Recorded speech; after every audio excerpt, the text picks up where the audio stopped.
Welcome to the Valley Sports Plug Roundtable. Today is June 24th, 2025. I'm your co-host, Michael Benjamin, joined today by VSP Tallman and our brother Ian at Dead Boy Donut. Gentlemen, how are we doing today? Oh, fellas, we're doing good. Roundtable, we got a little small roundtable tonight, but glad to be here with you guys. Ian, how you doing, brother? The Brooklyn Nets just got a first-round draft pick and gave up nothing in return, so I am doing excellent. Happy to be here. Some might say that the NBA world is in turmoil. Tingus Pingus is no longer on the Boston Celtics. You guys know we got to jump into the OKC Thunder winning their first NBA championship. Tyrese Haliburton going down with an Achilles injury, basically ruining the Indiana Pacers' chances for next season, probably. I don't know. And then the big news, Kevin Durant, the era of Phoenix Suns Kevin Durant is over. And I'm sure we'll touch on the Arizona Diamondbacks, who are also broken at this time. But if you guys are joining us today, we appreciate it. Make sure you like this video and subscribe to us here on Valley Sports Plug YouTube. You can follow us at AZ_VSP on all socials as well. But gentlemen, man, what a jam-packed weekend it was. And it all started on Saturday. We're going to wait for the KD news, but I got to talk about what we saw with the OKC Thunder winning in Game 7, 103-91, winning their first championship in Oklahoma City, because you have to remember, they did win in the 70s as the Seattle Supersonics. But Tallman, let's just pass it over to you right off the bat. The NBA season is over. Shai Gilgeous-Alexander notches off basically every award you can get: Western Conference Finals MVP, MVP of the Finals, MVP of the league, and the young Oklahoma City Thunder win their first championship. What are your thoughts, man? Wow, it's finally over, man. The NBA playoffs are just a gauntlet, man. It feels like it goes on forever. But wow, what a series. Honestly, when the Pacers made it, I thought, this wasn't going to be a very intriguing series. Definitely didn't think it was going to go 7 games, but it felt like it was the Thunder's series to lose, right? That Game 7, man, Tyrese Haliburton coming out the gates hot. I mean, he started the first 7 minutes of the game, drains three-pointers. Looked like he was about to have his game of the playoffs, and it just totally shifted. It just felt like from the start the Pacers were going to run away with it, shock the world, knock the Goliath off their rocker, but it just totally turned, and it just turned out to be actually pretty boring Game 7. Somehow I watched the entire thing, but hats off to the Pacers, man. Just the underdog in every single playoff series, I believe, and just Haliburton. I mean, he was hot and cold, but just the amount of incredible moments he had this playoff run with all the game winners that he hit, just a true competitor, a pass first type of guy, not too selfish with the basketball or scoring.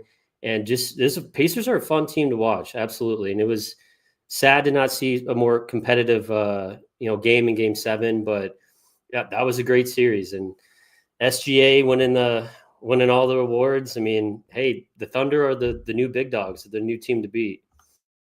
And it sounds like the Thunder are trying to move up in the lottery already. And we know that they have a crap load of draft picks to unload.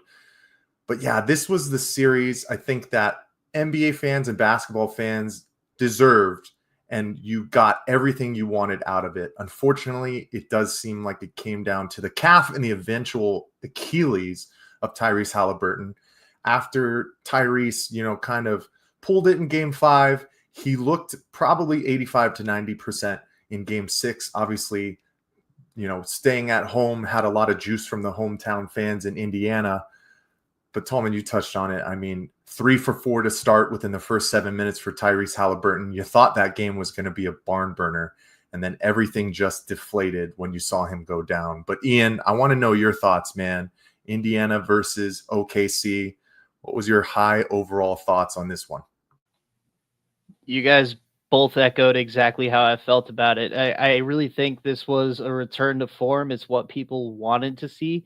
I think if Haliburton didn't get injured, this could have been the best finals in a very, very, very long time.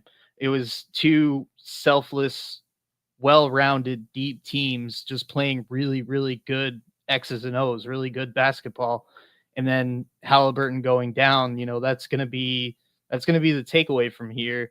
And the Thunder even knows that. Like, I'm sure you guys saw the videos of them celebrating at the end where they were not popping champagne. It was the quietest, most like mellow celebration I've ever seen. And, silver lining to them is that their core is still so young. They have a war chest of draft picks that they still have yet to use.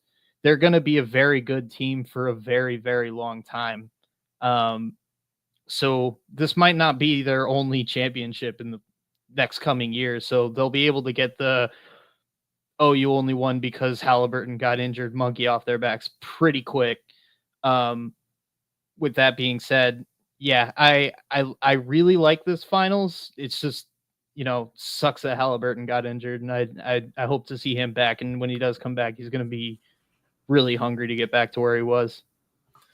And it was just a tough scenario, guys. I feel like that was one of those times in recent memory where, you're watching that game, you're seeing how hot he starts. And when you see the pool, and trust me, ESPN made sure that everybody saw it 15 times of him popping his Achilles, which was kind of crazy. But wow, I mean, the injuries throughout this playoffs, I think were a bit concerning. It's starting to, start the murmurs of, well, do we need shorter league, like regular season? Do we go down to 72 games?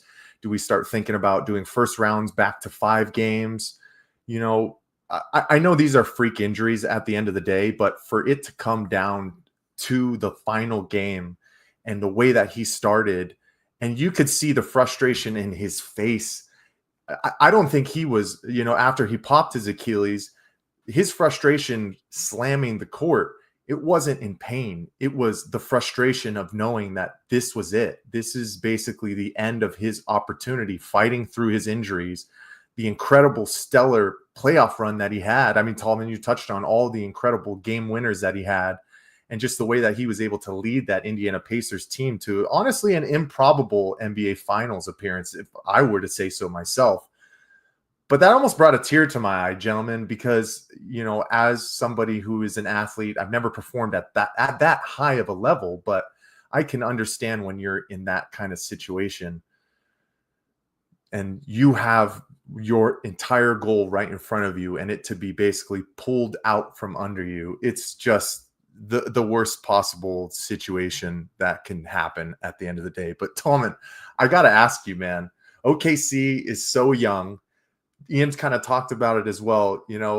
They go in, there wasn't a lot. I don't know if you guys noticed this as well, but after the final buzzer went off, there wasn't a lot of hoopla. I didn't see a lot of, jumping for joy from these guys, probably because they might think that this isn't the first one or the only one, this is going to be something that is, a dynasty in the making. But, they were talking about how Alex Caruso had to show them how to, pop the bottles of the champagnes. Chet Holmgren is at the post-game presser calling Michelob Ultra Michelob. It's a different era of the NBA right now. And how funny was it to see these young guys, who some of them can't even drink, try and celebrate their first ever championship, man? Oh, it was great.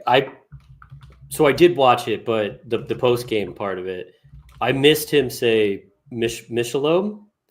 Michelob. Oh man, you gotta, at some point you gotta try to find that video and pull it up, because that's just fucking hilarious.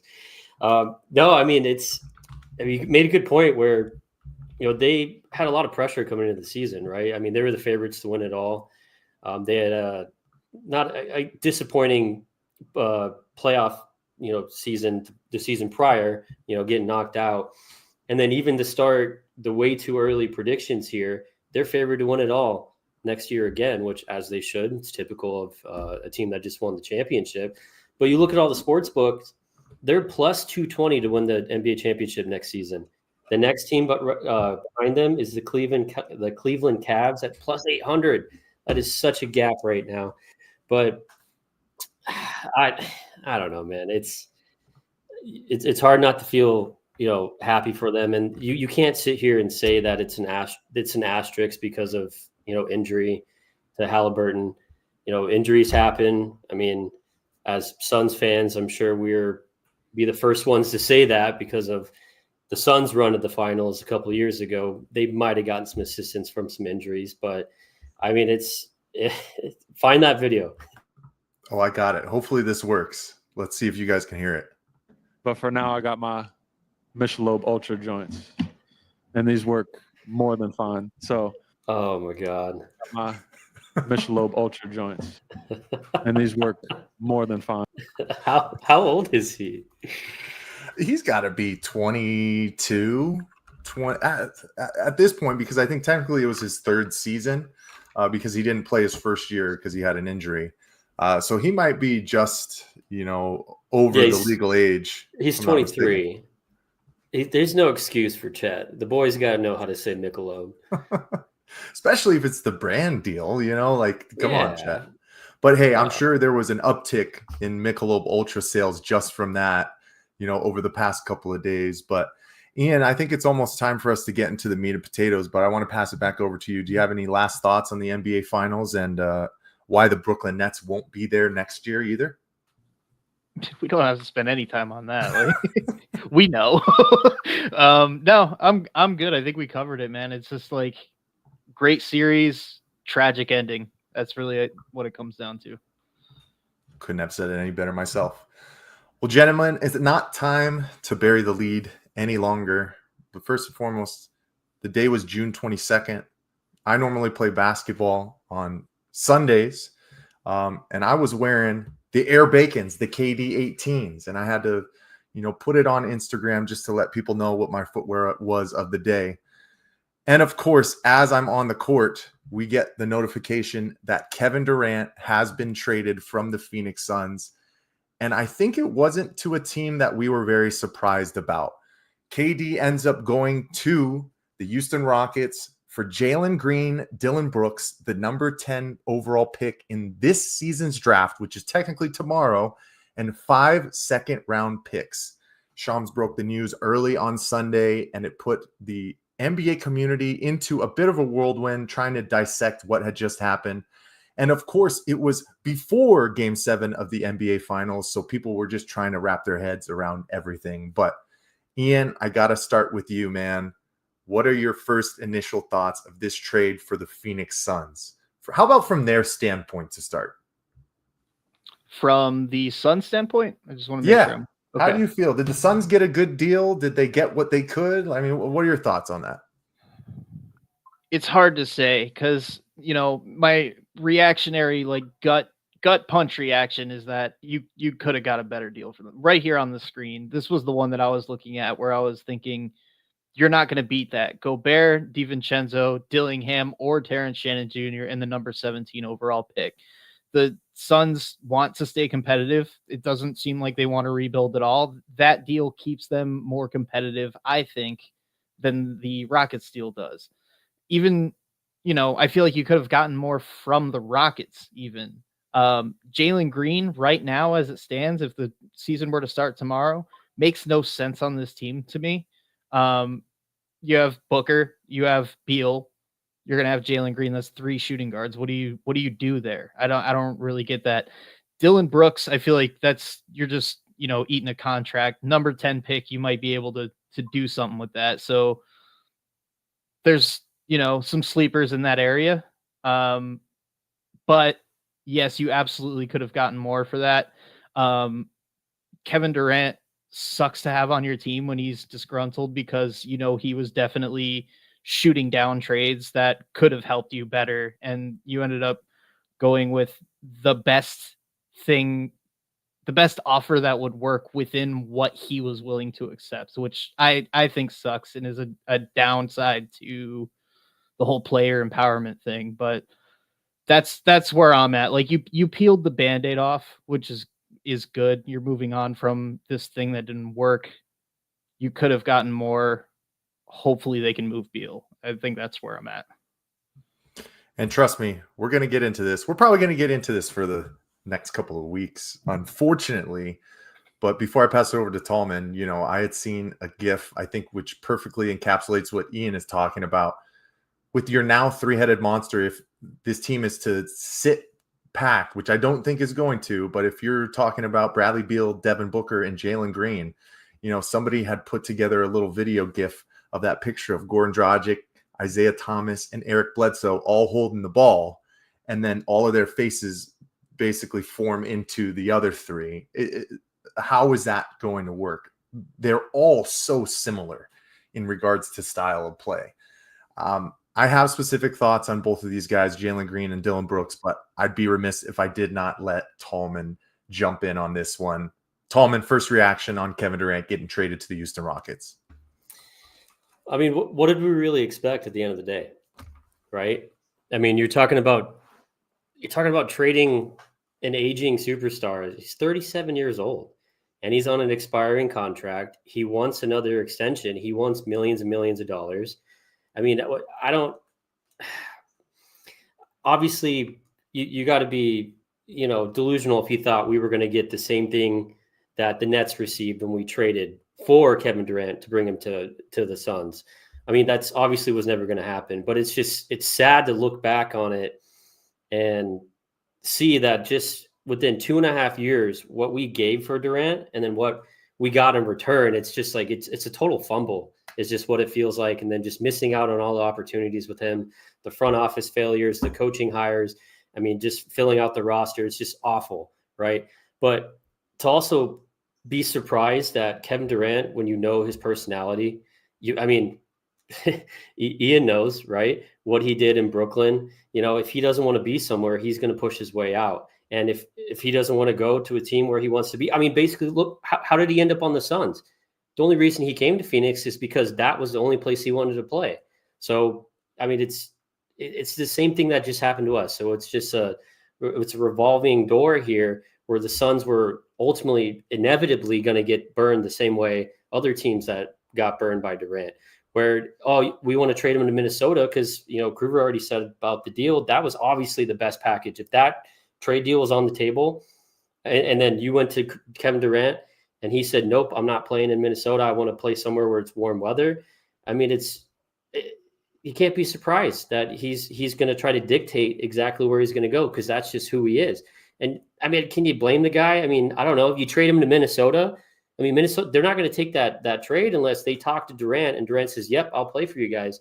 Why wouldn't you want to play with Anthony Edwards? Why wouldn't you want to go to that team? They just went deep into the playoffs. I mean, that's a team. Obviously, you can say the same about the Rockets, but I'd rather be playing in Minnesota if I was Durant. You'd have a better chance to win a championship, in my opinion, and build for your legacy because Durant's a big legacy guy, right? But the one disheartening part of the Rockets trade was, I mean, you couldn't get any of your first round picks back. I mean, you got the 10th overall pick, but I mean, that's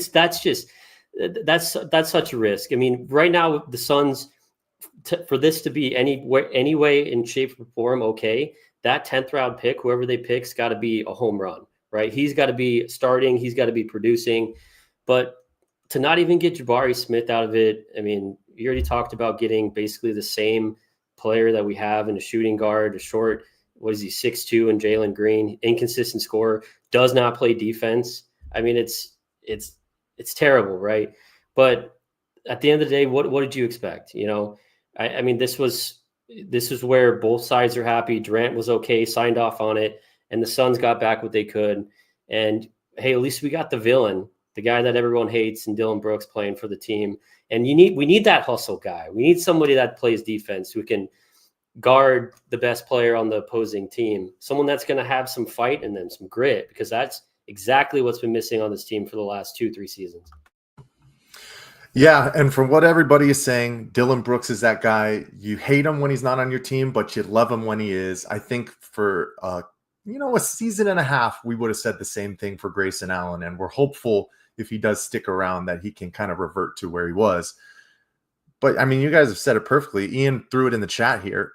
Trading for a 32-year-old Kevin Durant is completely different than trading for a 37-year-old. The reason why the Phoenix Suns had to give up 5 first-round picks and 2 of their key young players in Mikal Bridges and Cam Johnson is because you're looking at somebody who is still probably considered in their prime at that time when it comes to Kevin Durant.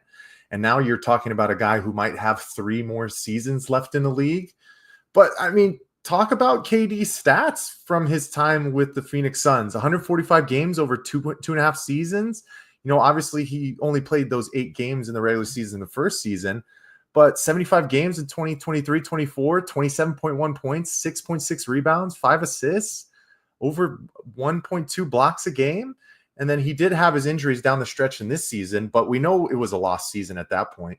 Still 26.6 points, 6 rebounds, and 4.2 assists. I think we were talking before the show as well, is you're not going to put all of your, disappointment on Kevin Durant and his performance for why the Phoenix Suns weren't successful. There was a lot of just mismanagement, wrong players in wrong sets.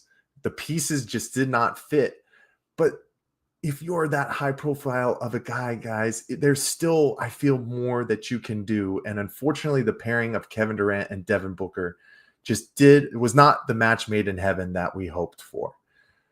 And with that being said, I do have to throw in our main man, Chris Patrick. Chris, we're going to touch on Kevin Durant, but how much do you think of the trading for Bradley Beal had an impact on the ability for Kevin Durant and Devin Booker to truly coexist for what we kind of saw in their playoff appearance the first time, going to the second round up against the Denver Nuggets?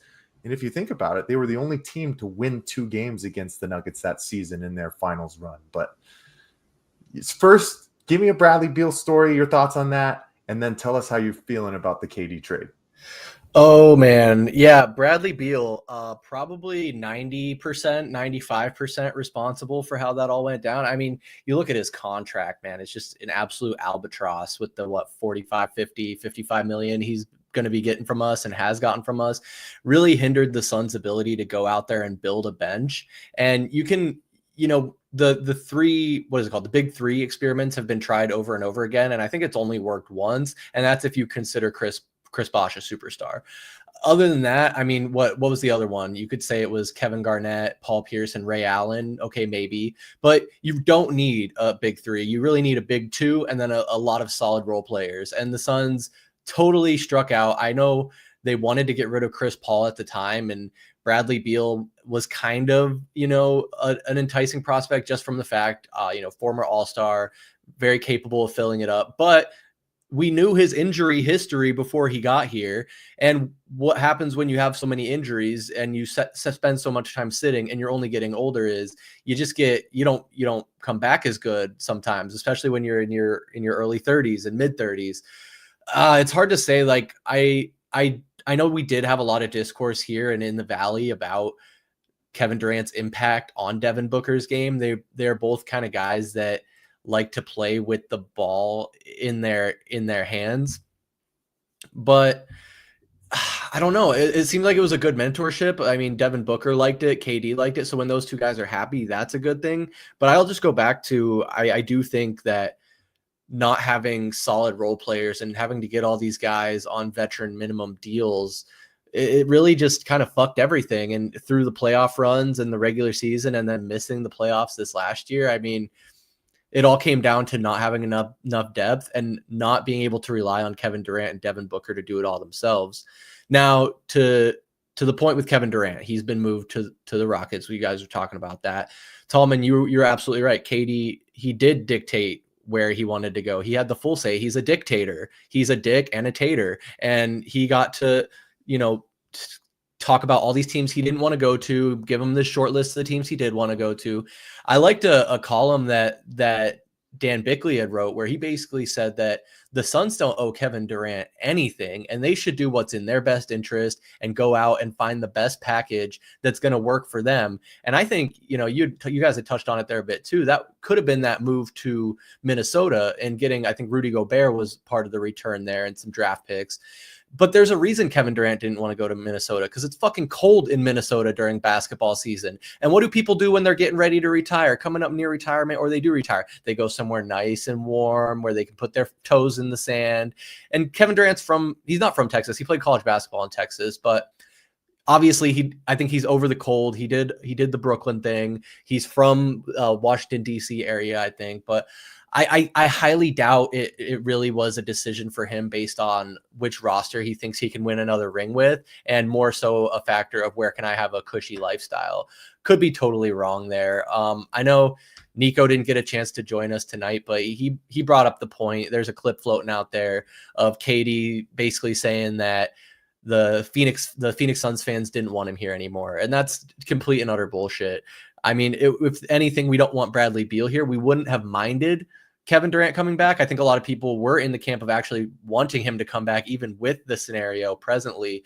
But with the way the roster was constructed and striking out twice in a row, it just didn't make much sense. The Suns have to like break it down and do a full rebuild. I mean, Ian, would you agree that it's like it kind of lame for him to be shitting on the Suns fans like that? 100%. Like basically what he's doing, he's the most thin-skinned motherfucker that's like ever been in the NBA. It's crazy. For him to be that good, there's, I don't know, 10, 15 people that are better than basketball at him ever. And he's really that insecure is crazy. He gets bullied on Twitter and he cries. And mark my words, when he goes to Houston and they announce him, he is going to be singing the praises of how much he loved playing in Phoenix, and you're going to roll your eyes so fucking hard. You're going to see your brain. One thing I wanted to touch on was the reason that he wanted to go to Houston. Houston was the 2 seed last season, I think. When he wanted to go to the Suns were I don't remember exactly, but top 4. When he wanted to go to Brooklyn, they had a good young core, and he wanted to take that team over and make it his team. Hey, there I am. Before that, it was Golden State. The dude always leaves for a contender. And I just wanted to point that out, that he's never taking a team and turning it into a contender like with a young core. He did that in Brooklyn. That was his attempt to do that. Every other time he's gone to a team, he's going somewhere where he thinks he has the best shot at winning while being as passive as possible. If he is still around and he demands a trade somehow, some way out of Houston, if that is a thing that comes to fruition, watch it be an Orlando Magic or a Detroit or a team that's going to be good at that time.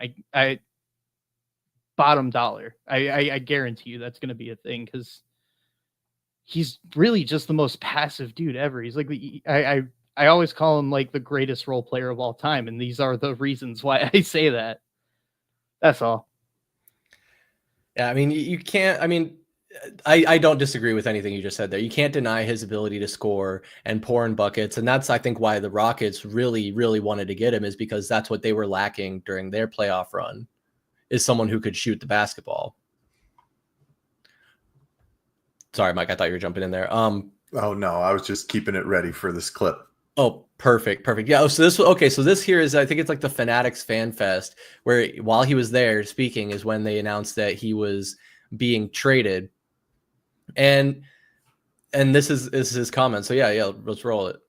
Last one for you. A lot of heartbroken Suns fans right now. What would you like to say? That's not true. No, literally, heartbroken Suns fan right over there. What? I just felt like, I mean, they wanted me to go. So it's like, I'm glad we both, they got what they wanted and I got what I wanted. So we can move on, and good luck to them going forward. And I always remember my time there, but we on something else. Now you're going to go kick Tom Brady's ass at Fanatics game. Exactly. Wow, kick Tom Brady's ass. My goodness. That's total bullshit.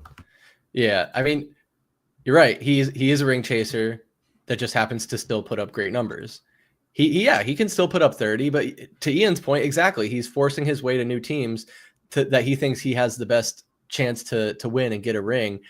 I don't like him. I mean, and Ian, again, I know this is fun. This is kind of funny for you to watch because this is exactly what you went through, but it's just so disingenuous to say that Phoenix Suns fans didn't want him here, so it worked out for everybody. No, like that's just simply not the case whatsoever. And I said it to you guys today in our group chat. KD is just too chronically online. He cannot get off of Twitter. He got exposed for the burner account scandal several years back, where he just is in there replying to every Tom, Dick, and Harry who has an opinion, and then he thinks in his mind that that's the opinion of the fan base, and it's just absolutely ludicrous. Yeah, I mean, he made a comment to Gambo the other day. He also, I will say, he is a fun follow every once in a while, though, because he did come after Emmanuel Acho. I don't know if you guys saw the legend gradings that Emmanuel Acho gives, where it's how many titles you win added to how many teams you play with, and then you divide it, and that averages it out. And KD basically said, well, based off the Kevin Durant legend hierarchy, Emmanuel Acho is the worst linebacker that ever played in the NFL. So it's entertaining, but I think it's damning. That's the way that Kevin Durant wants to go out on Phoenix Suns fans, because we've had these discussions plenty, before the season ended, when we knew that this was basically it for the Phoenix Suns as they were put together at this point, because living in the second apron is just no longer an option. And with the inability to move Bradley Beal, it had to be somebody. And unfortunately, it had to be Kevin Durant. And, holy crap, man, you better be given all the good graces to, especially the front office, the way they catered to his every fucking want. You guys saw what Brian Windhorst was saying, and how you've already touched on he was dropping everything, that was coming initially.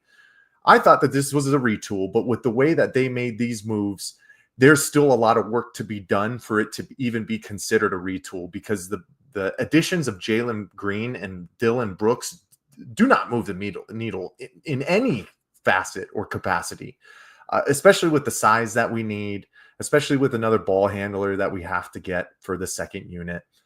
And if you're going to continue to have Bradley Beal on this roster, there's still so many unknowns just with that. But I think it was a complete disservice if that's the way that you want to leave town, when we were all very, very high on Kevin Durant.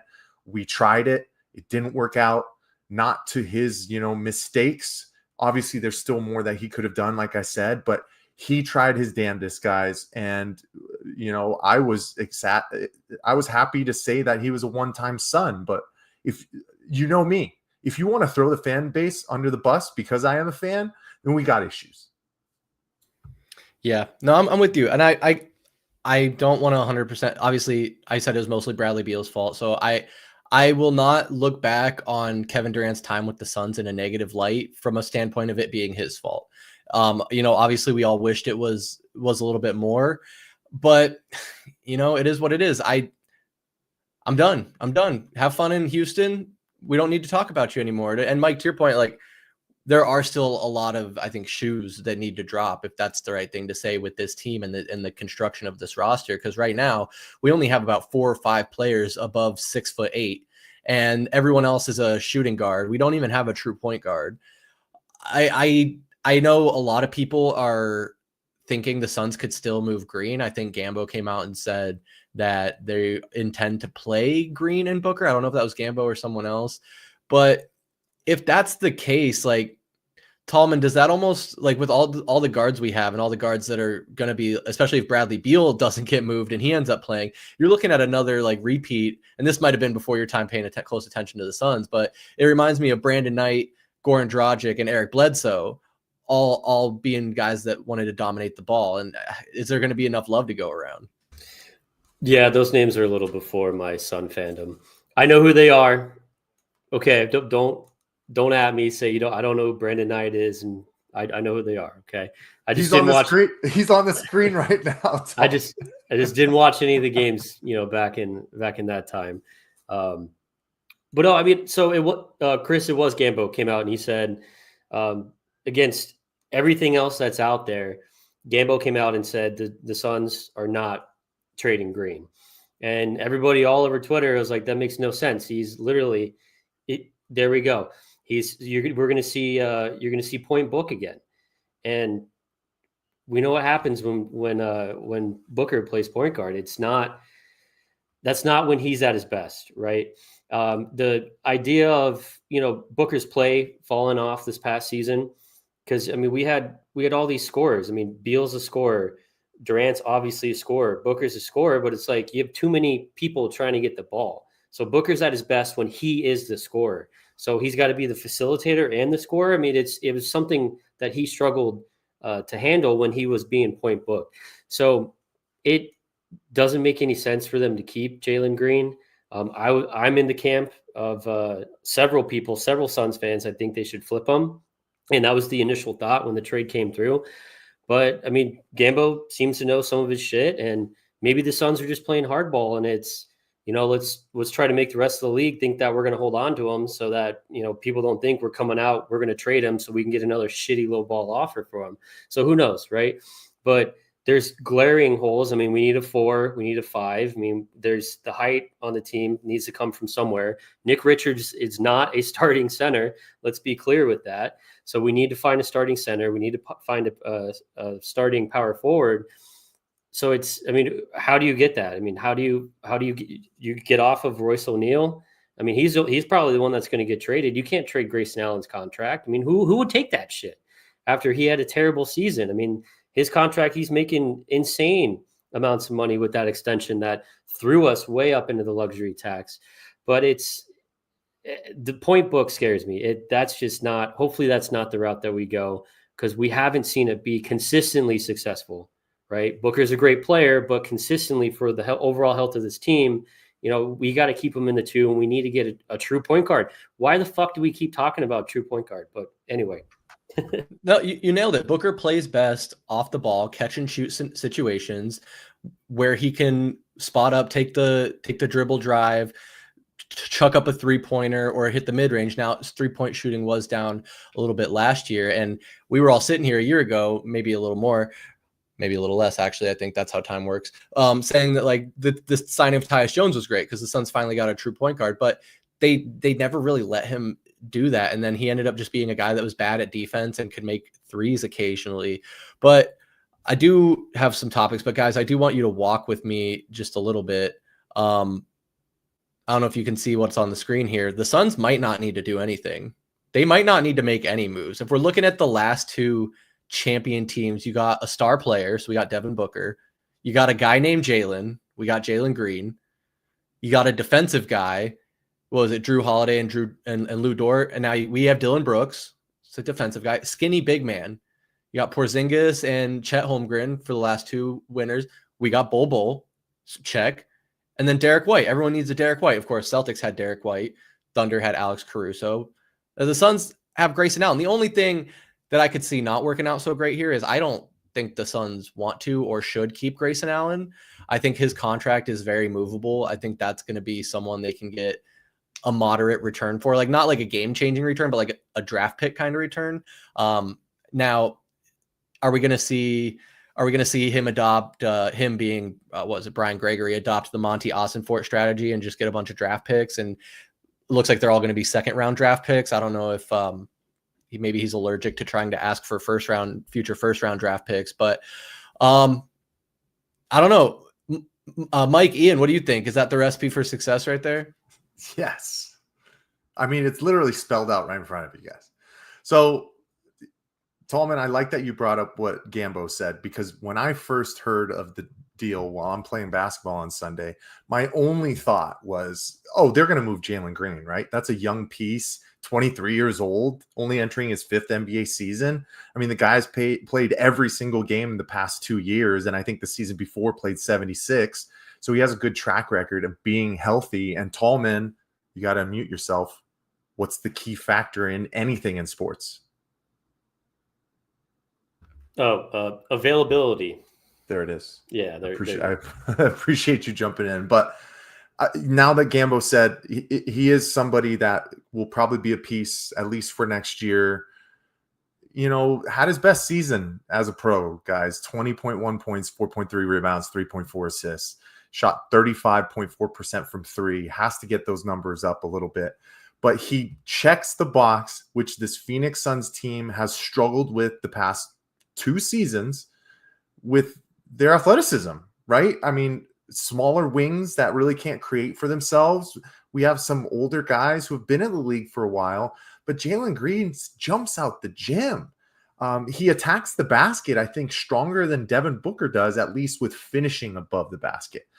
So if it's going to work, man, Book is really going to have to take him under his wing and trust him. And that's going to take a lot of, I think, effort from Devin Booker, especially with what he's had to go through the past 3 seasons with all the moving pieces, all the different coaches, and being so close to the finish line of winning an NBA championship.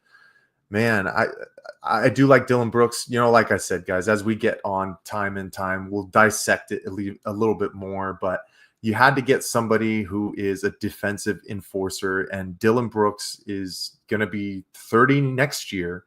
But he's played over 72 games past 2 seasons as well. Availability, check. Shot almost 40% from 3, check. And I don't think he was scared of the moment when they asked him to, you know, take on a little bit different of a role while he was in Houston, especially in that first round playoff appearance, you know, for the Houston Rockets. But that's another thing that scares me. You know, from what we were treated to with Devin Booker in his first ever appearance, it did not go well for Jalen Green last year. He shrunk in the moment. He became basically a fifth option. And they had played him off the floor to the point where he wasn't even playing in the last 5 minutes of games, close to closeout games when the game was on the line. So if he's going to be a part of this ball club, and if he's going to be a part of this future where the Phoenix Suns are going to be competitors sooner rather than later, we're going to have to see a big jump from Jalen Green. And Ian, I don't know. I mean, do you see that happening? A jump from Jalen Green, I think no. The biggest complaint that I see, I mean, I'm no expert on what's going on with the Houston Rockets day in and day out, but, you know, from what I can see, the big complaint is with fans of theirs is that they had this expectation that he is going to be a franchise player, and just season after season, he's developing very slowly, if at all. He's just not taking next steps and becoming that guy. But I think in Phoenix, you don't really need him to be that guy. You have Devin Booker. So, you know, could he be a second option next to Devin Booker, I think is really the question. And I think, yeah, with the numbers that he's put up, absolutely. He is a good player. He's just not the player that the Rockets expected him to be. That being said, when it comes to Gambo saying that they're not moving him, that is cool. Logic kind of dictates that you do need to move one of either Green or Beal. So maybe between the lines, he's saying that there may be a deal that gets Beal out of there, and then you can worry about an actual point guard, and you can worry about an actual center. You do have the number 10 pick overall, and right around the number 10 pick, there is 2 centers that are the best centers in the draft, and Kaman Malawach and Derek Queen available. So that could be something that works itself out just by itself. Kaman Malawach is, 7'2", big motherfucker. The margin between the 2 players is huge, but I do think that it's possible to get one of those. If Malawach isn't available, you'll at least get Queen. And I think that'll help a lot. Then really all you need to do is worry about a point guard, and you may actually be back in the playoffs toying with that again. Yeah, and that's a good point about this draft and beyond. Mike, I kind of wanted to pick your brain on this because I was thinking about it today driving home from work, is like, and we talked about it on Past the Outlet. I mean, sadly, but truly, the Suns are in a rebuild now. It's just, to what extent? Are we talking a quick retool, be competitive again in 2 to 3 years? Or are we talking like a full breakdown, build it back up, 5, 6, 7 year rebuild? I'm leaning more towards, honestly, like, just do the full rebuild. Like if you do it halfway, you just set yourself back. If you maybe you become a playoff team that can make it to the Western semis and then you get bounced. But I don't want to be a team that just scratches the surface of the playoffs. I want to start to work towards, I know dynasties don't come around all the time, but you can be a team that is a perennial playoff contender. But my point being is at what point, and maybe they're already doing this, and I just want to know if you think they should or if you think they are, sit Booker down and ask him what he's up for. Does he think that he's willing to stick around for 5-6 years, finish his career here, potentially never make it to the finals again, but have a say in the rebuilding of this team and be around for it?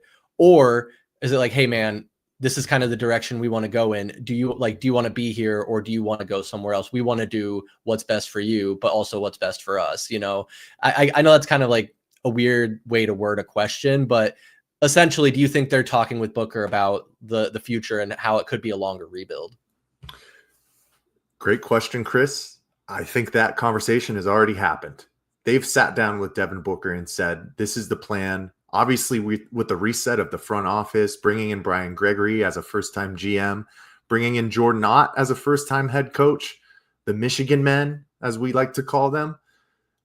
Devin Booker, had the sign off on Jordan Ott when we all were confused why another Michigan person was coming in, but apparently he was at the top of his list. So everything is still going through Devin Booker at this point.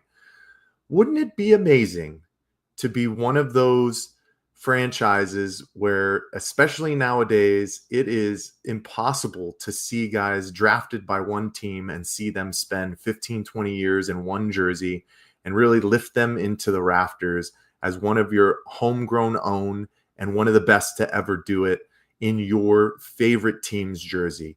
I pray and hope that Devin Booker is that guy.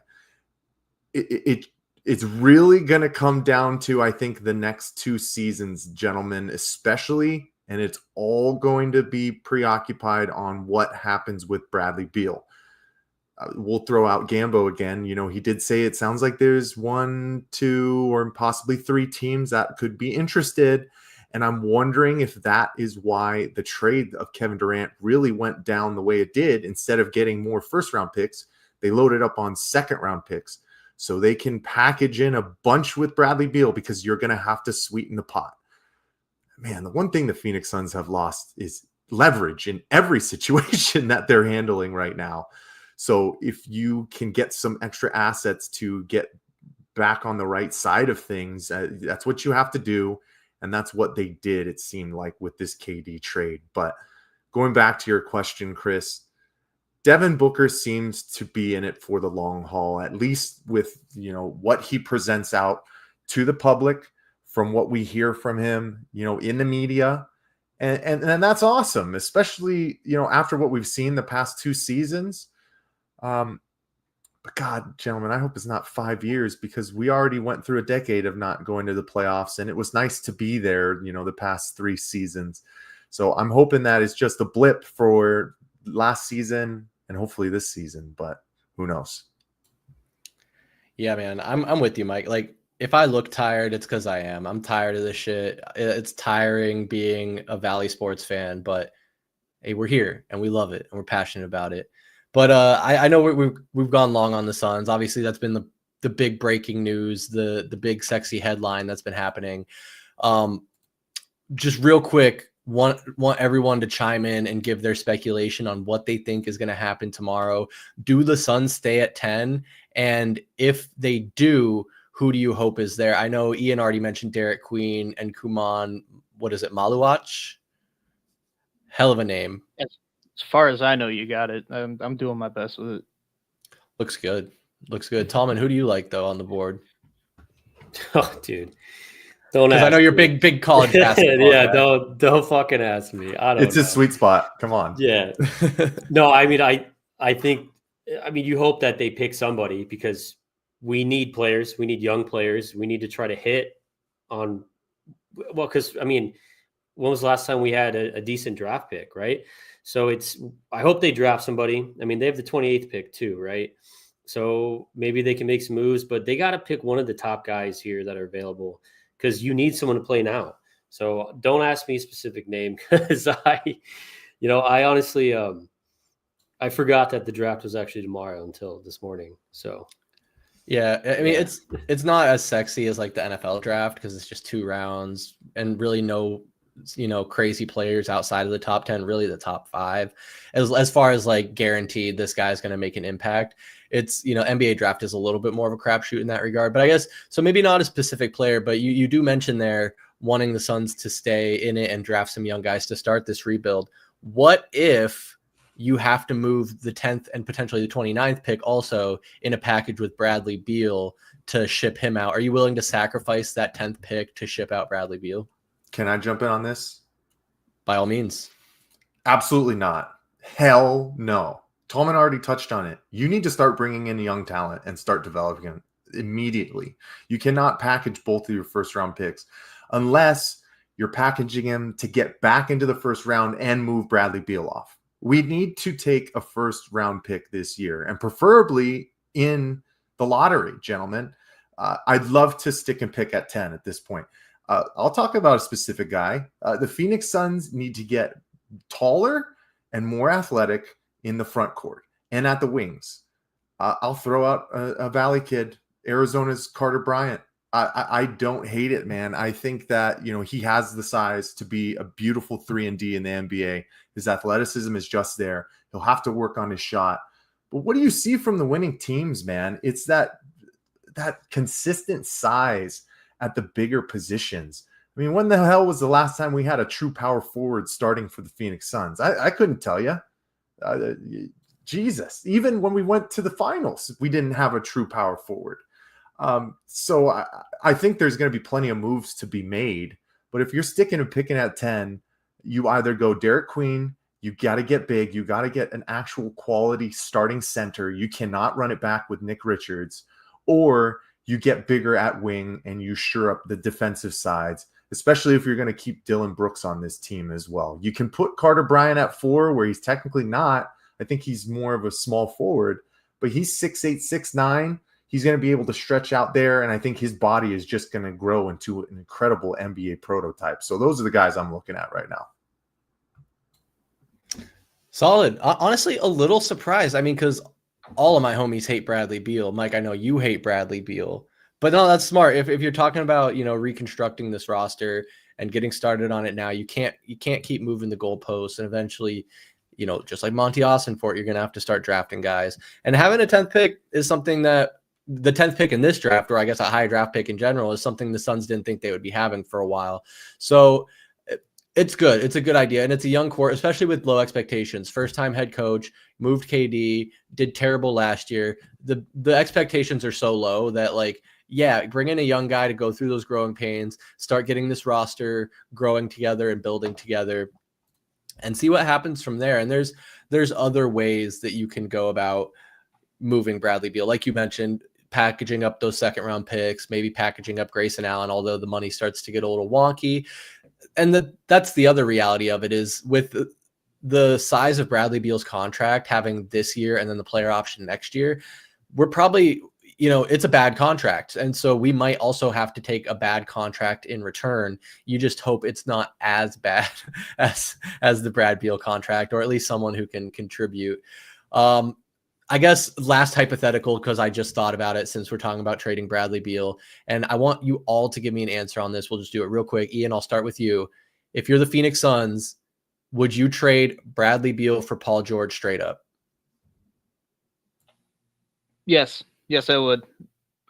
Getting rid of the no trade clause is really the biggest thing.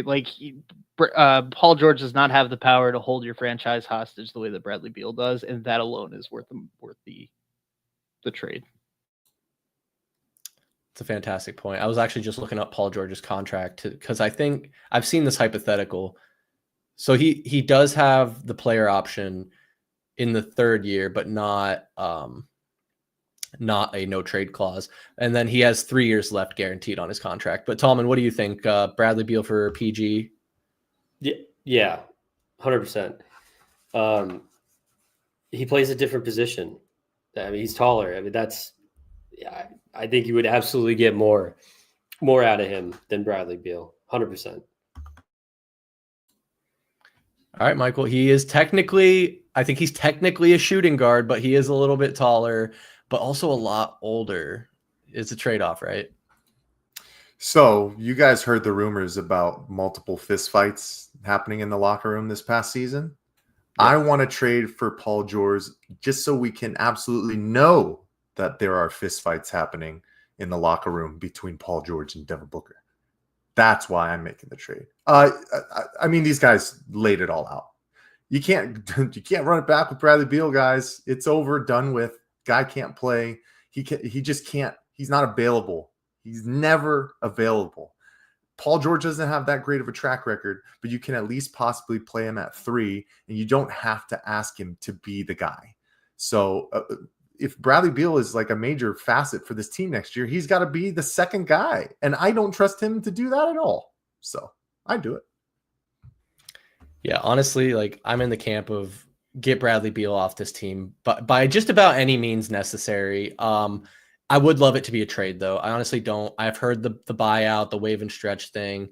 I just want it to be over with. I think if you can't trade him, you just suck it up and let him stay on the roster, struggle through this year and next year, and then move on. Because even if you wave and stretch him, then you're kind of handcuffing yourself financially for at least 3, I think maybe 4 years. I don't know if they can stretch it out that far, but just deal with it. Just deal with it. But for the love of God, please trade him for any team that's stupid enough to take on his contract. And I just pray there is one out there. But of course, as you guys know, we're going to keep you up to date and keep tabs on the Suns. I think Mike and I intend to continue past the outlet through the summer. So we'll be talking basketball. We'll be talking Suns and all the news that breaks there. Of course, the draft is happening tomorrow, so we'll have to hop on and talk about that. Heat Check podcast in person coming up. We're being recorded at the end of this week. Should be out early next week. I'm not going to overpromise.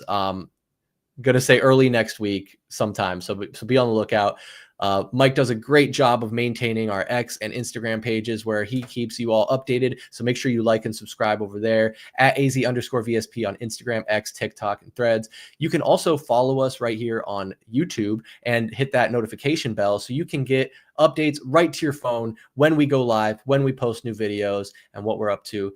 But fellas, we've put it off long enough, did the plugs to try and stall here because we have to talk about the Arizona Diamondbacks, which shouldn't be that bad because we've actually been winning quite a bit. I think we've won like 7 of our last 10. Could be wrong. I'm pulling that number out my ass, but we won yesterday, won today. We won 2 of 3 against Colorado. And I think we won we did not win 2 of 3 against San Diego. We won 1 of 3 against San Diego.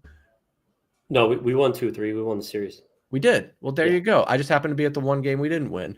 But Tallman, I know we joke about you being a big basketball guy, but you actually are a big baseball guy, and you've been keeping really close tabs on this team. It's just a really bad time right now. The injuries coming down. Do you want to run the people through the laundry list of injuries plaguing the Diamondbacks right now? Oh boy, it's almost like every game I watch now, it's like, all right, who's going to get hurt tonight? And today was Vargas, Ildemaro, but just running through it. He's not on that list yet, is he yet? Vargas probably isn't on there, but probably not. That's crazy. Yeah, because it just happened. Yeah, right. So Vargas, a guy that they called up to fill in because of some of these injuries. He was our backup third baseman to fill in for Gino. He got hurt tonight. He took a curveball right to the right foot.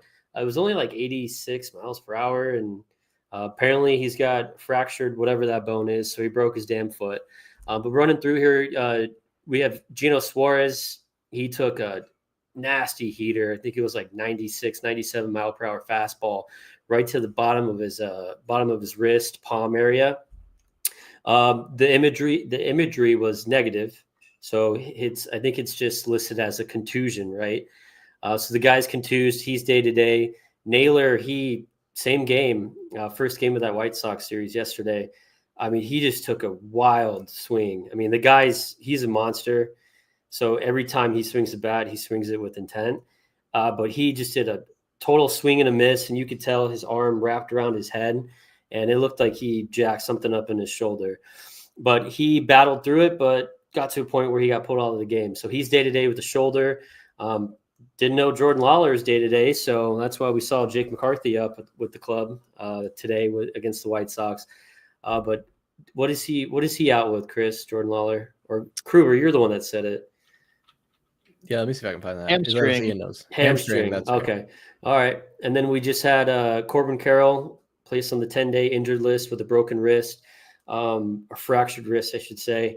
A lot of the reporting is it's not going to be 10 days. It's going to be weeks.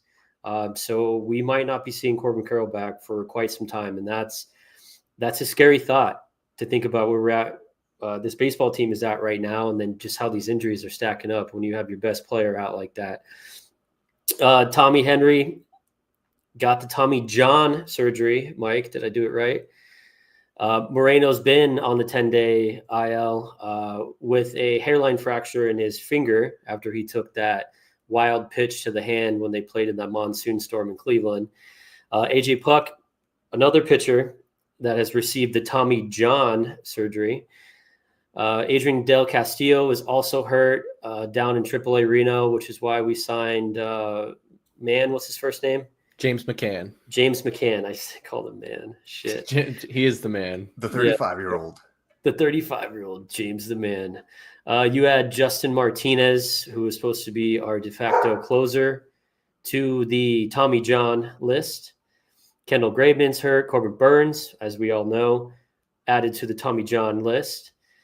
Dre Jameson's hurt. Jordan Montgomery, Blake Walston, two pitchers that started with Tommy John surgery. I almost fucked it up, Mike, before the season even started. So what went from all of our pitchers just dropping like flies through the first half of the season, now it's all of our main positional players that are dropping like flies. The injury bug is real right now, and it's a damn shame.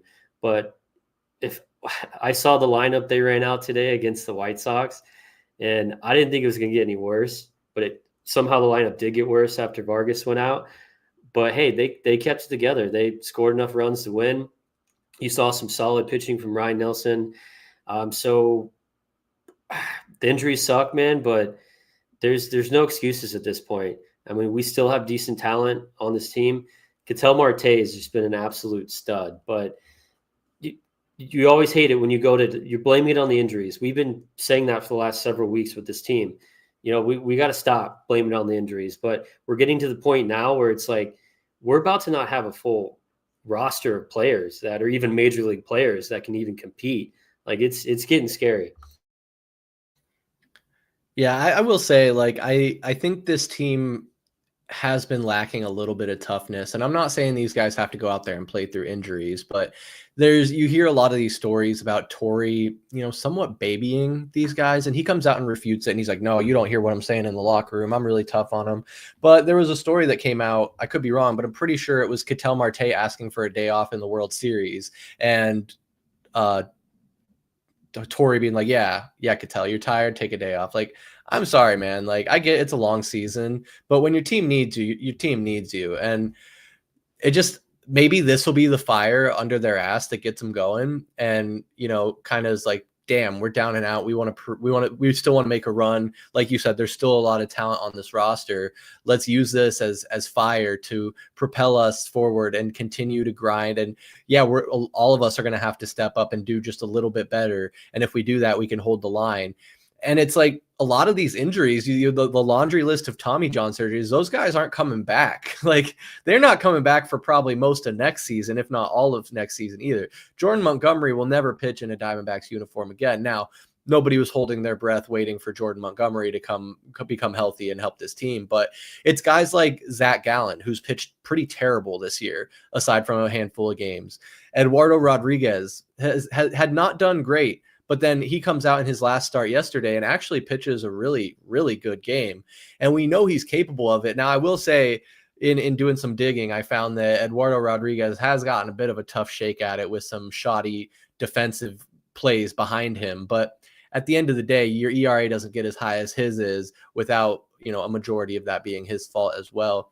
Merrill Kelly's been solid, but we're heading into the summer. Is he going to be able to continue to overcome that cramping issue that he has? It's like everyone all across Major League Baseball right now is talking about how tough it is because of how hot it is across the entire country. And it's the middle of June, guys. Like, we still have all of July and then into September.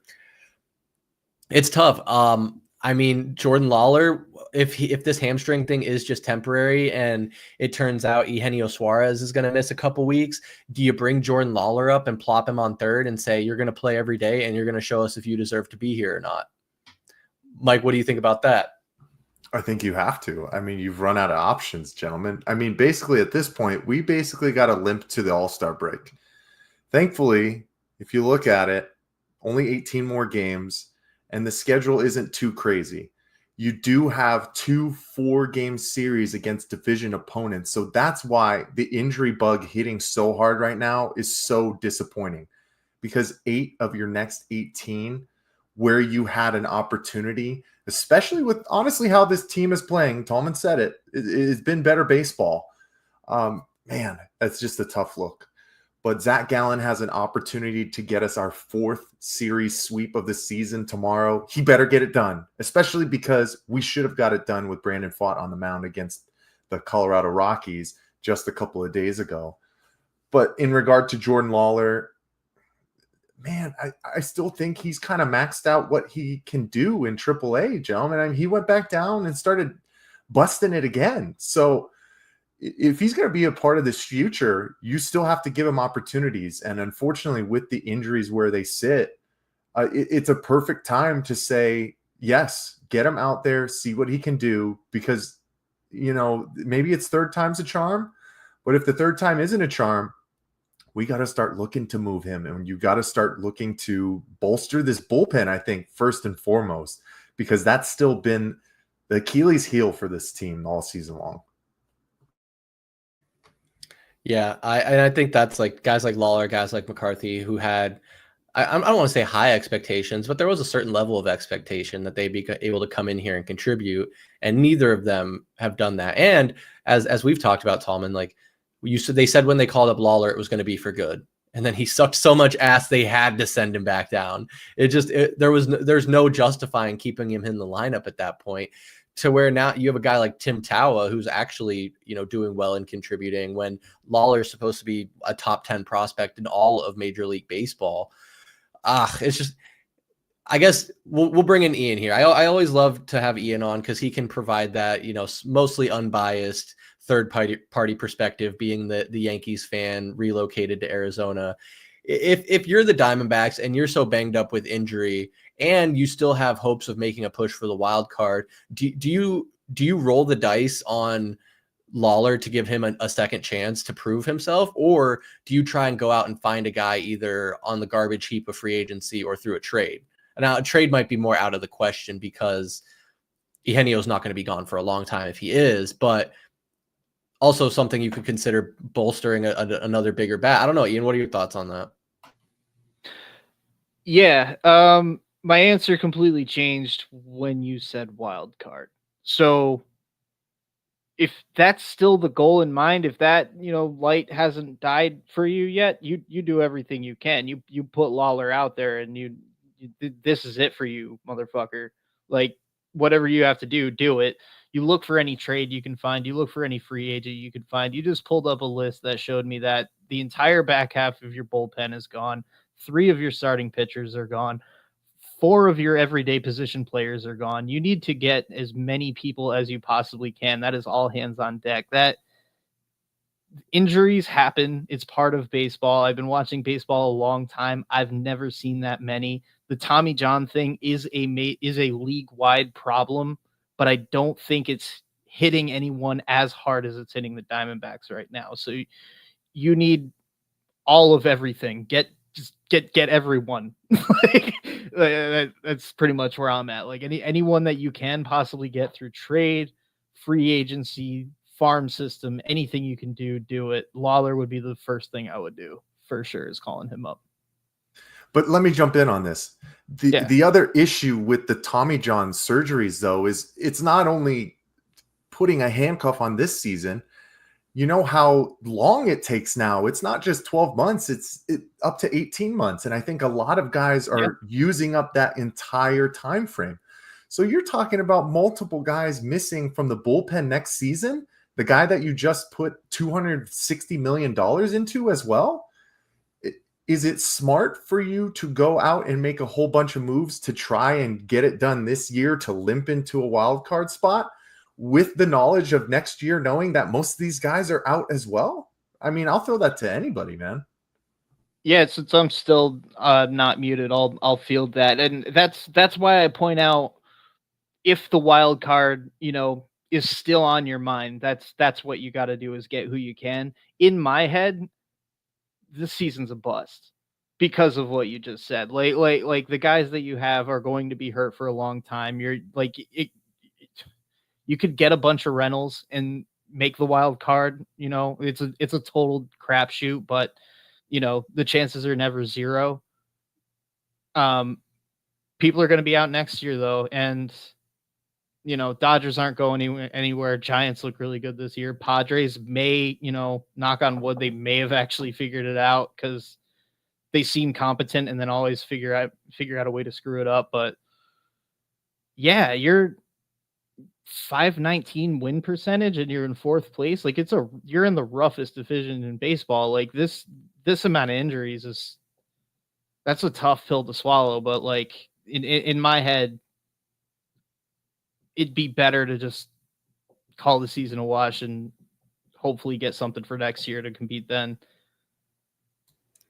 I guess I'll play devil's advocate just a little bit. I mean, you guys are right. The injury plague and the severity of a lot of those injuries, especially with the pitching staff, is a big hurdle to overcome. However, a lot of those guys, aside from Corbin Burns and maybe AJ Puck, weren't exactly shooting the lights out or moving the needle in a tremendous way. AJ Puck tried to recapture a bit of the success he had last season. I think there was too small of a sample size to really know how this season was going to look for him. Justin Martinez still struggled with the command and wasn't exactly making it clear that he was going to be an ace either. Now I know he did kind of trickle out and they couldn't really figure it out for a while. And I'm willing to, at least wash half of that. But my point being is, we had, I think, 6 or 7 guys that we said could be in the starting rotation coming into this year. And we were like, oh man, we're spoiled for choice. Oh, what are we going to do? Who's going to be in the bullpen? Now you have a couple guys drop out. Now the starting lineup kind of looks like it's going to be set for the foreseeable future. You got Gallen, Kelly, Rodriguez, Nelson, and Fott. Now Fott has sucked ass, and then he's not injured. He's just sucked complete another ass. He sucked a Fott ass, and it's. I'm sorry, guys. I need to stop with the stupid jokes. Anyway, the point I'm trying to make in being a devil's advocate is we're not even through the first half of the season yet, and I know the trade deadline is about. I think 5-6 weeks away. So we probably got about 30 games or so between now and then. And I think the next month is going to tell us a lot as to where this team's sitting. If you look at the 2023 Diamondbacks that made the World Series, if you asked us in June of 2023 if we thought we would make a deep playoff run and make the World Series, we would have said, fuck no. Are you joking me? So it's all about getting hot at the right time and going on a run. We've talked about it again. We've talked about it on here. The Diamondbacks have like the 4th easiest schedule for the remainder of the season. Granted, so do the Dodgers and the Padres are right there in the bottom 5 as far as easiest schedules, but we still have a lot of games against Colorado. We have a lot of division games. I think the Dodgers are going to start to run away with it. But as Mike was pulled up there a little bit ago, we're only 2.5 games out of the wild card where it stands now. If they can hold the line over the next month, you get Corbin back, you get, Suarez healthy, you get Naylor healthy, everybody starts to get healthy. And I hate to play that game of, we just need to get healthy. We've done that a lot with Valley Sports, but I think this time it is actually true. See where we're at in the next 30 days. If we're still 2.5 games out of the wild card, I say you're buyers. You do go out and you try and get someone for the bullpen, maybe a big bat, come in here, rental, make a run. If we're talking being 6, 7, 8 games out of the wild card, yeah, I think you sell. You move Josh Naylor, you start building for next year. And I like Josh Naylor. I'd actually like to see him stay here for a while, but this is the only year of his contract we have, and it's very possible that we're looking for a new first baseman next year. Tallman, though, I think you're the only one who didn't chime in on this debate here. Yeah, but by no means am I ready to call the season a wash. I mean, guys, we're 14-7 in the month of June. We've had the best record in June of all the National League. I mean, obviously, you look at the division. Yeah, there's no doubt about it. It's the hardest division in baseball, and the thought of all 4 of those teams in our division making the playoffs. With obviously the Dodgers winning division, the Giants, the Padres, and the Diamondbacks stealing all 3 of the wild card spots, that'd be crazy. But it's possible. I mean, there's a lot of teams ahead of us that are playing some good baseball, right? I mean, the Brewers are playing good baseball. The Cardinals, I mean, we played the Cardinals right when they were red hot, and they kicked our ass. The Cardinals are playing good. I mean, we just played the Reds, and we didn't fare too well. but we're at a stretch of our season right now where we can turn it around, which we have with that series in winning the series in Denver. But, dropping that game on Sunday was tough because it was like, I mean, this is the last place Rockies. They're off to a historically bad start. I mean, how do you not get that sweep? So that's a little disconcerting, but we're doing what we're supposed to be doing right now against the White Sox. We get to go home, play the Marlins. I mean, this is that part where we can really catapult ourselves and build that momentum. I mean, the injuries suck, and I'm right there with you, Chris. I don't want to sit here and say, oh, just wait till we get healthy. But, I mean, at the end of the day, that kind of is the case because we know this offense is absolutely dangerous. I mean, look at some of these improbable comebacks this team has had.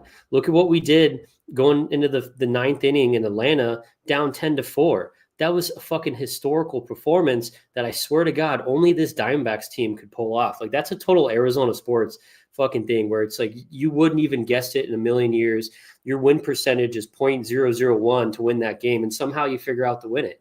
Like, that's what I see in this team is we're going to have to if we're not getting it from starting pitching, we're really going to have to ride that offense because we know this team can score runs.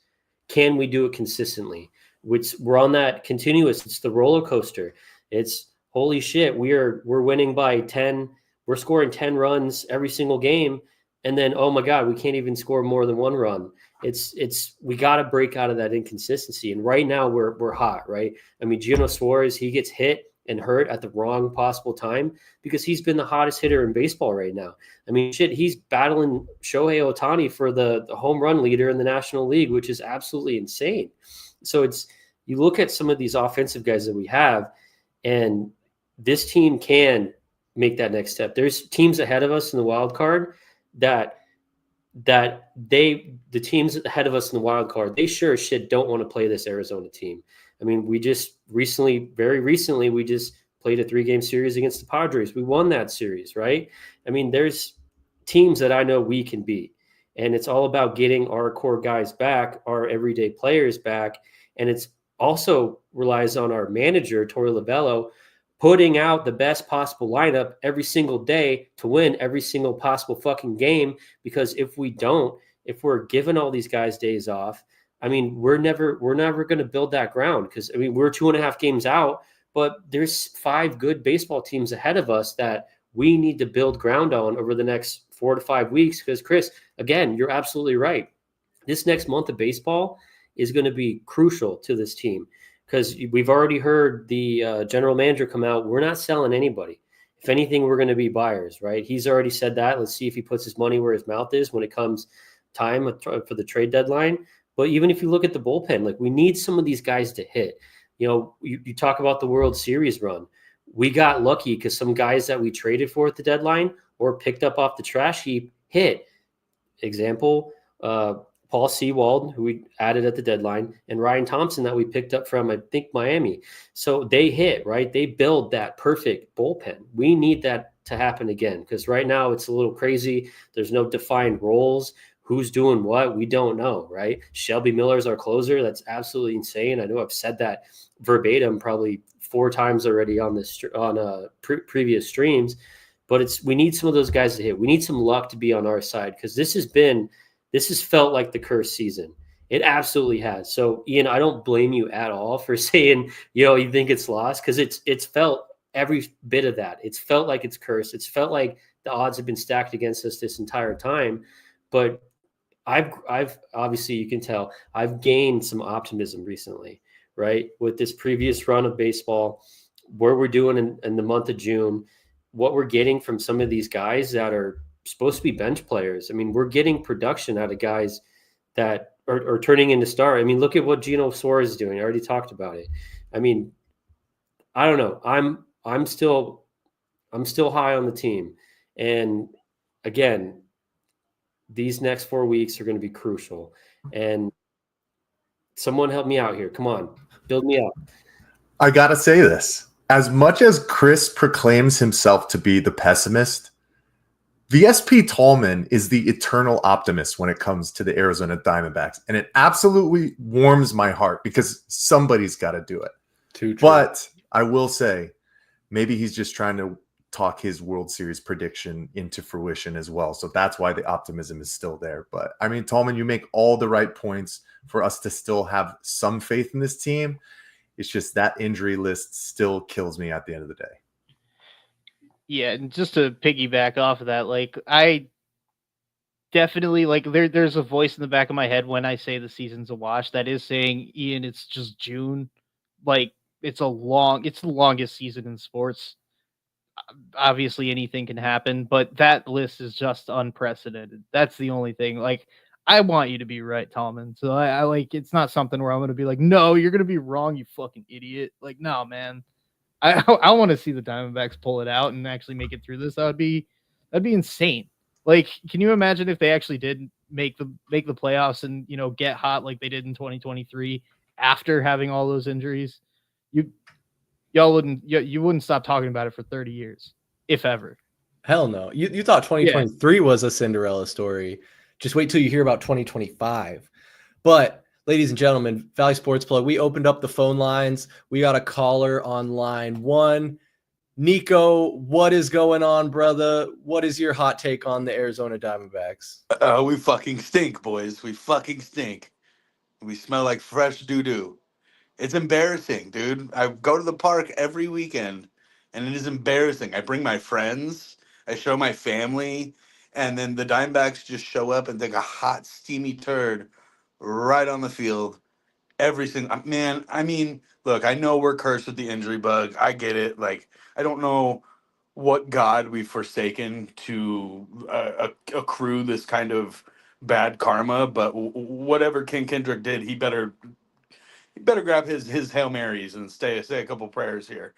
But I don't know, man. I don't know if there's much we can. I mean, we got to wait it out. There's not much we can really do. I don't even know if there's a lot of like pulling and twerking of this roster that you can really do. We're gonna play as the Reno fucking Aces for the next 3 months, and then we'll figure it out, I guess. But I don't know. Disappointing, but we're here. Exactly. And we're still a part of the conversation looking to make that wild card spot. And I genuinely do think that there is a good shot at it. We're in the most competitive division in baseball, and the NL might be the most difficult league in baseball.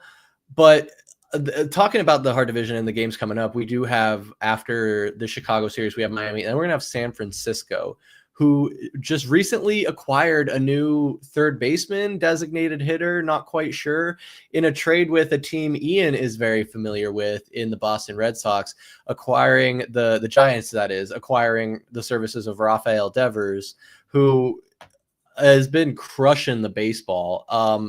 Ian, what is your reaction to that move, and what does he bring to the Giants?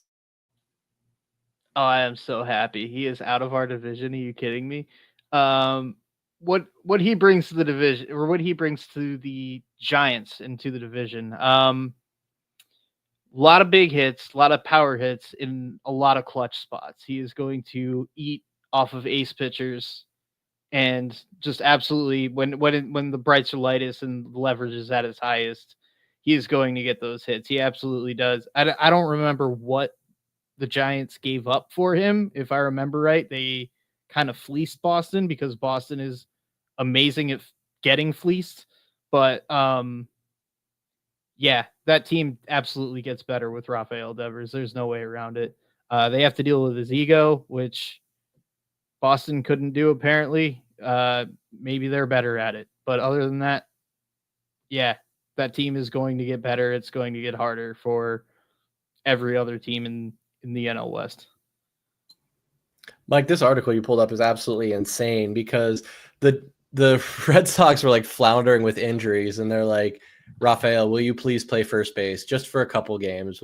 Will you please help us out? We're down and out right now. Will you please just go stand on first base and play over there for a couple days? And he's like, no, I don't think I will. No, I actually refuse. But now he's going to do anything the Giants want him to do? What is this? Hey, sunny California will change anybody's disposition, especially when you're playing for the San Francisco Giants, who are just lights or they are so far ahead, I think, of where everybody truly expected them to be this season, man. But I'd be remiss if I didn't say that this might have been my doing, gentlemen, because I was in Boston. I was in the building at one of his last games when they had just called up the new sensation outfielder Roman Anthony, who had a nice double for his first RBI. I got to witness that. But I can't believe it, man. Are you kidding me? We've been scratching and clawing to get back into some kind of position and wiggle room to move up in this division, and the Giants are somehow able to capitalize and get this guy. I mean, Niko might have said it. I mean, what baseball gods have we truly angered to the point where they are able to secure a guy like Rafael Devers, who can be a difference maker? Man, it's crazy. So I'll throw my hand up. I'll say, guys, I'm sorry about that. My presence in Fenway might have been the reason why Devers is now in San Francisco. And I'm sorry. Damn you, Michael. Damn you. Niko, I want to ask you, since you've been kind enough to join us here. Does this concern you at all? The division, the already, like I said, the toughest division in baseball just got a little bit tougher? Or could this potentially be, I don't want to say bulletin board material, but fuel for the Diamondbacks to look at, like, oh, these teams are making all these moves, we just have to redouble our efforts to overcome this? Honestly, it scares the shit out of me, man. They got like Rafael Devers is one of the best hitters in baseball. Like, period. End of story. Like, point dot. And then he goes to, of course, San Francisco. And I couldn't help but think when I saw the news is why is it always us? Why does Boston send their talent to the Dodgers? Why does Boston send their talent to the Giants? Why like the Padres just fucking fall into Fernando Tatis? Like the Diamondbacks, we can't get a bone. Like even down to like Luis Arias going to San Diego at the beginning of the year last year. Like, man, we like are. Granted, I'm not gonna like slander our offensive acquisitions because our offense has been pretty decent for the most part all year. But like, man, it always seems like the big name goes to one of the, and I'm gonna not count the Rockies in here, so one of the three other teams in the NL West. But like, I don't know, man. It is concerning, and for me, like, Devers flipping the finger to the whole Sox organization, I kind of fucking love it. Like, it's a big fuck you to the, like, you guys got to remember they made him the highest paid player in that organization, and then turned around and told him not to worry about any of the Bregman rumors, only to sign Bregman. Like, I would be a little upset too if you told me that I'm the guy, and then, hey, we found somebody better at your position, quote unquote, put your glove away. I would probably not sit great with me either. So I know that athletes can be divas when they get a little, pissed in their Cheerios, but like, man, I do think it's funny that he comes out and says, I'll do whatever for the Giants. That scares me because, that's already a team, like you said, Chris, that is light years ahead of where it's supposed to be. So, long story short, I'm terrified. Yeah, no, with good reason. I've gotten to witness what Rafael Devers has been doing so far this season with him being on my fantasy team. Heard a little bit of chatter, people saying that his productivity could take a little bit of a dive because the Giants ballpark isn't as hitter friendly as Fenway is. But I honestly think a guy that can hit like he can is not really going to make a difference what ballpark he's playing in. He's still going to be able to mash him out of here and use his big bat. I do think it's hilarious, Niko, the middle finger to the Red Sox organization on his way out. And maybe, it's a chance for him to start fresh, and that's how he's kind of looking at it and wanting to finally be a team player. Tallman, I want you to chime in on it since we've all kind of shared our opinion on the Devers situation. Do you like the pettiness? Do you like Devers in the division now? No, I don't like it. I mean, it's part of the curse, guys. And the second I saw it, I texted you guys right away and I said, of course he goes to the Giants. Of course it has to be a team in our division. It's just, why are we so close to California that all of our sports teams have to play in the same damn divisions as all the California sports teams? It's like, man, it was disheartening that he went to the Giants. Although, if he was going to go to any of the three teams, Dodgers, Padres, Giants, I would have rather have him go to the Giants. Because if you add him to the Padres or the Dodgers, it just at that point it's just like, what the hell, you know?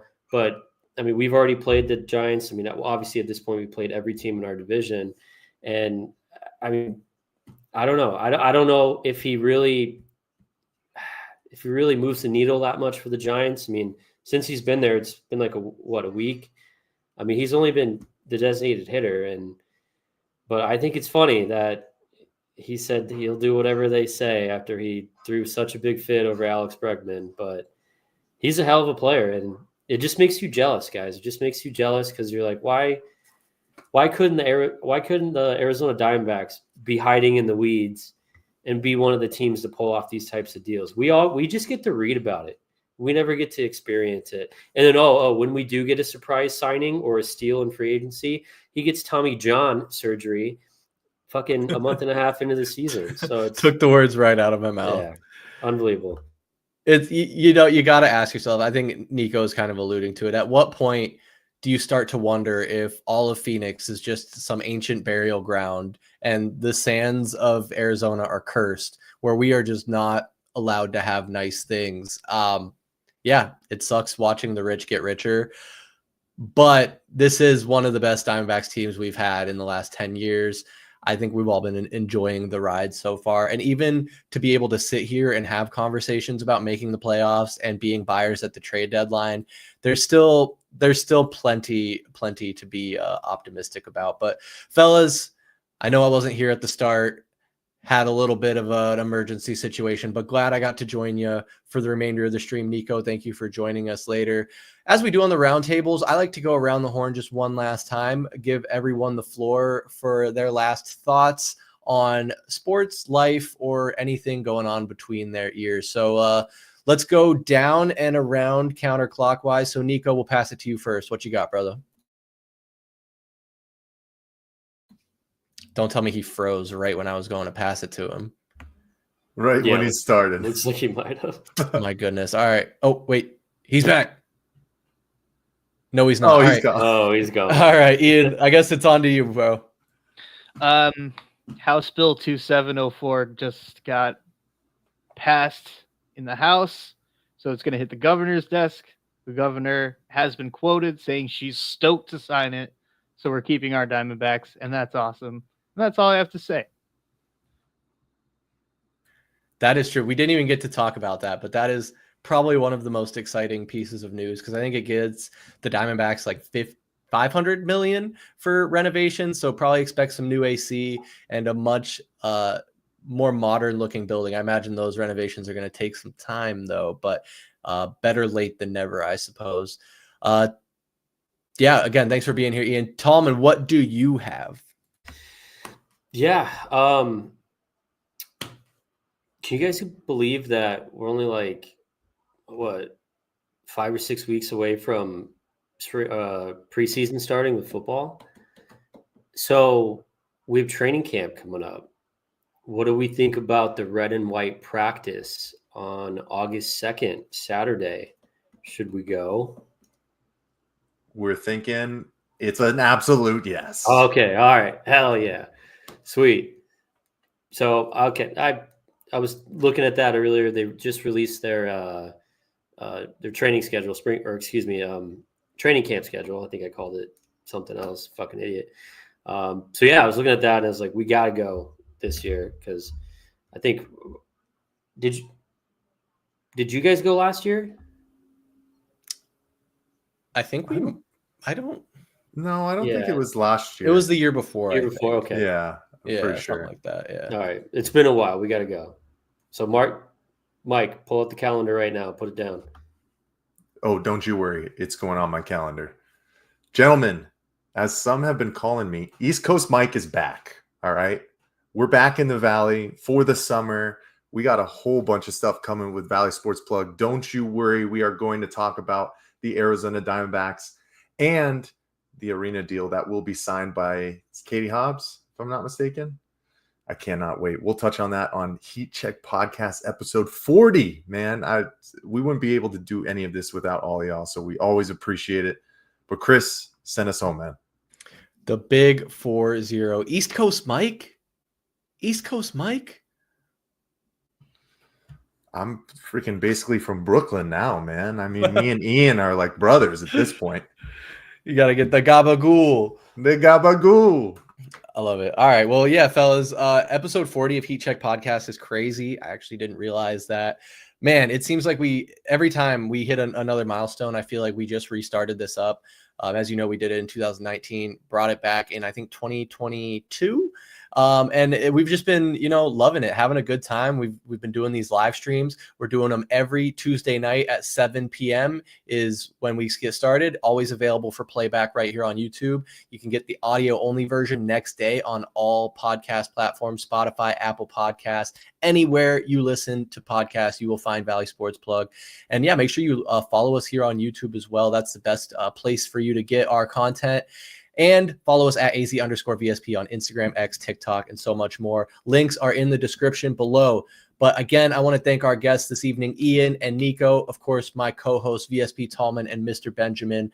I'm Chris Patrick, and we'll be back soon for some more sports action. Until next time, peace.